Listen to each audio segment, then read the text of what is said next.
Bom, vamos fazer mais um exemplo de hipérbole, agora onde o enunciado ele é dado de forma diferente. As informações que o enunciado aqui não são as mesmas, né? O desenvolvimento é um pouco diferente. Ele já dá a equação geral. Então escreve as mesmas coisas, a equação reduzida, vértices, assíntotas e o gráfico da hipérbole, cuja equação geral é essa.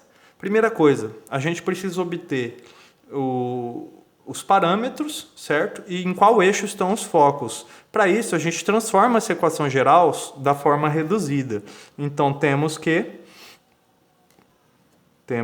olha só, vamos trazer essa equação geral para a forma reduzida. Menos x ao quadrado sobre 7, certo? Mais y ao quadrado sobre 4. Y ao quadrado sobre 4.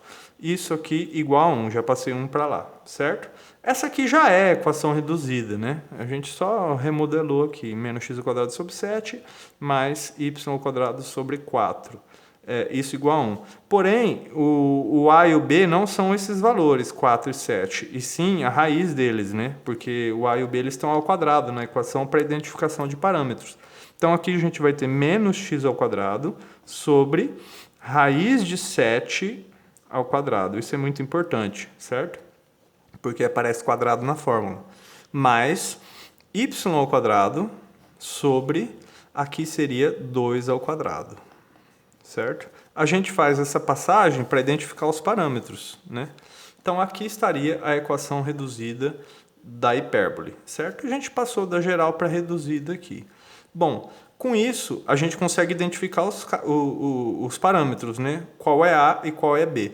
O que a gente vai ver é o seguinte, que se o lado positivo está aqui, que significa que os focos estão sobre o eixo Y. Os focos sempre acompanham o lado positivo. E o A sempre acompanha os focos, sempre está no lado positivo, no caso da hipérbole. Então, o A vai ser 2 e o B vai ser raiz de 7, certo? Então, essa é uma hipérbole com focos no eixo Y, que é onde está positivo.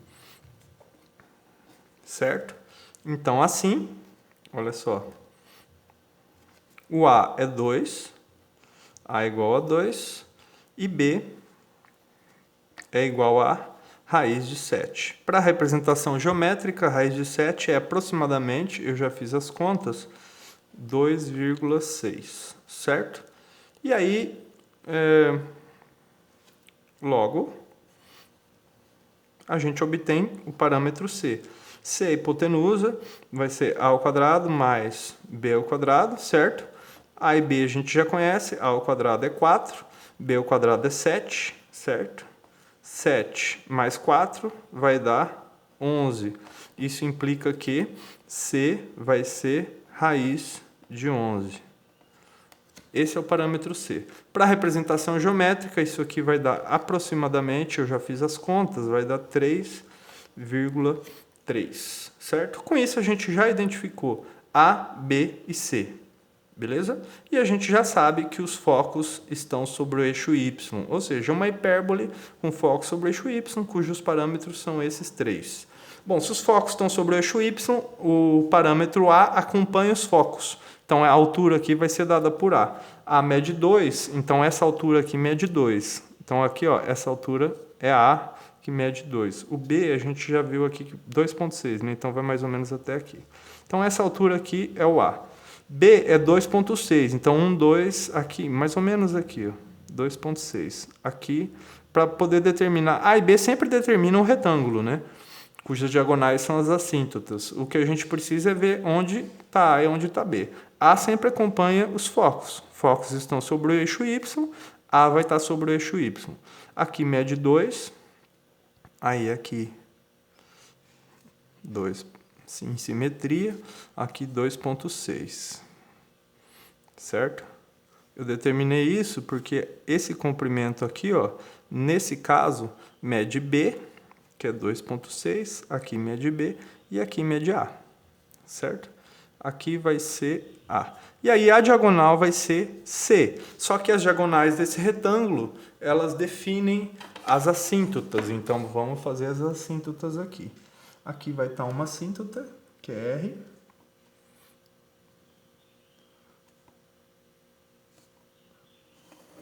Então, aqui estaria R. certo? E na outra diagonal, a assíntota S.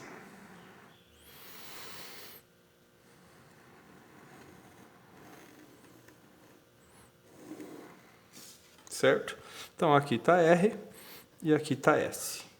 Beleza? A partir daí, o gráfico ele percorre tendendo a tocar as assíntotas ao infinito. Então, como a gente sabe que ela está com os focos no eixo Y, ela vai estar com os ramos acima e abaixo aqui. Aqui vai estar o ramo superior dela. Vamos só reforçar esse esboço. Aqui estaria o ramo superior, ela tendendo a tocar na assíntota. Aqui o outro lado. E aqui o inferior. Mesma coisa.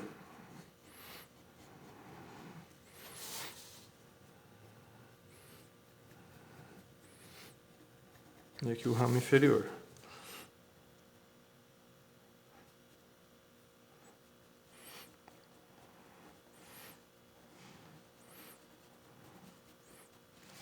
Certo? Aqui estaria o outro ramo. Esse seria o esboço dessa hipérbole com essa equação. Tenta, quando for fazer a representação, o sistema de coordenadas, colocar ele de maneira conveniente. O que seria isso? É qual escala a gente escolhe. Aqui eu escolhi uma escala como os números, são esses, 2, 2,6, 3,3, de maneira que meio centímetro corresponde a uma unidade de medida.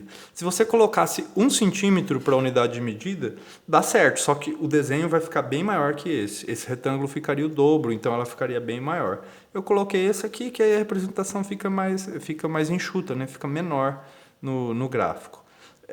Bom, aí vamos identificar aqui, essa interseção aqui seria o A1, certo? E essa interseção aqui seria o A2. E aí os focos onde vão estar os focos? Sobre o eixo Y, C corresponde a 3,3, 1, 2, 3. Aqui estaria o F1, um dos focos, certo? E aqui 3,3, 1, 2, 3,3, estaria o F2, o outro foco, certo? Essa seria a representação dessa hipérbole. Aqui estariam B1 e B2, mas a gente usualmente não utiliza muito, porque não são vértices, Vértices, por definição, são a interseção com os eixos. Aqui não há interseção.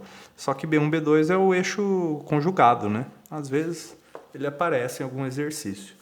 Bom, com isso a gente já fez a representação geométrica dessa hipérbole, aqui está a sua equação reduzida e aqui estão os 3 parâmetros. Falta a gente dar as coordenadas dos vértices e as assíntotas. Os vértices são A1 e A2, então A1, nesse caso, vai ter coordenadas 0, menos A. A, no caso, é 2, Então 0, menos 2. Esse é o A1. A2 vai ter coordenadas 0, 2. Certo? Esses são os vértices. Os focos eu vou colocar porque aqui ele não deu, Mas ele não pediu, mas é importante a gente saber representar. Vai ser 0 menos C. C é raiz de 11, não é 3,3, que é um valor aproximado para representação geométrica. O valor exato é raiz de 11, então vai ser menos raiz de 11, o F1. E o F2 vai ser 0 raiz de 11. Certo? E aí faltam as assíntotas, A assíntota R, o coeficiente angular é A sobre B nesse caso, Então, Y vai ser igual a sobre B vai ser 2 dividido por raiz de 7. 2 raiz de 7 vezes x. Essa é uma assíntota, não precisa racionalizar aqui, não é necessário. E a assíntota S é a mesma inclinação, porém negativa. Então, vai ser 2 sobre raiz de 7 negativo vezes x. Com isso, a gente fecha a representação dos vértices, os focos e as assíntotas. Beleza? Bom, aqui a gente finaliza esses exemplos, Na próxima sessão de vídeos a gente vai falar sobre cônicas. O que a gente percebe nesse curso, a gente está falando sobre as cônicas centradas na origem e sem rotação não canônica. Então a gente não está transladando elas, nem fazendo rotação, a não ser essa rotação de 90 graus, onde os focos estão sobre o eixo X ou sobre o eixo Y. Beleza? É isso aí.